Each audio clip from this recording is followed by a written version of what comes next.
Oke, sekarang sudah segmen ketujuh ya.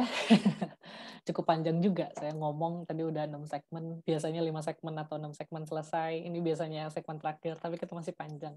Well, nikmatin aja. Jadi, ini adalah analytical photogrammetry atau stereoscopic plotting instrument. Jadi, nah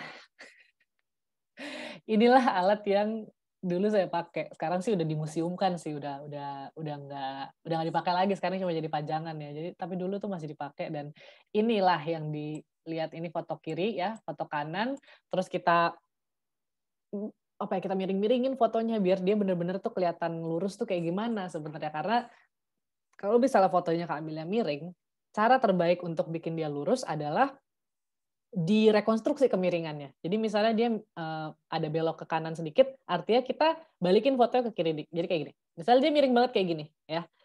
Kalau misalnya dia tahu, pitch-nya tuh berapa, pitch tuh yang kayak gini ya, gitu ya. Tahu pitch-nya berapa, kita balikin. Misalnya pitch-nya 10, kita bikin minus 10. Lalu roll-nya berapa, roll-nya misalnya 20, ini kan miring banget, kita bikin minus 20. Terus misalnya dia ada yaw-nya berapa, misalnya yaw-nya 30, banyak banget ya. Nah, itu kita bikin minus 30. Akhirnya fotonya rata juga, kira-kira kayak gitulah idenya. Nah, itu hal seperti itu masih dipakai juga untuk, operasi-operasi digital juga. Jadi kalau misalnya miring-miring, biasanya kita kasih, koreksinya itu di setiap, apa ya, X, Y, Z itu berapa, kira-kira kayak gitu.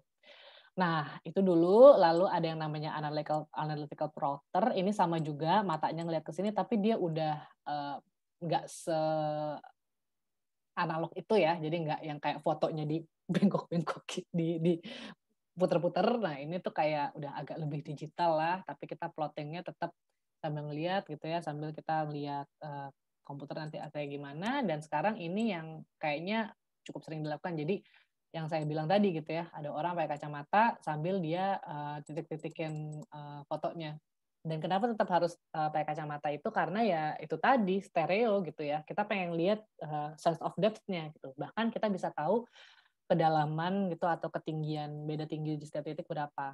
Karena itu yang bikin fotogrametri jadi menarik kan. Ini yang sering dilakukan sekarang gitu kan. Ya inilah kira-kira, jadi semuanya itu soft copy, udah jarang banget pakai kamera foto juga kan, udah hampir nggak pernah, paling cuma buat hobi, dan ini adalah si analytical, plotter, kira-kira seperti itu. Nanti kalian bisa cari tahu lah, analytical plotter itu, fungsinya seperti apa, tapi bisa kelihatan ya bahwa Mas ini lagi ngelihat sesuatu, dia akan bisa ngegambar di sini gitu ya, nah nanti gambarnya ini akan masuk ke komputer, kira-kira kayak gitu.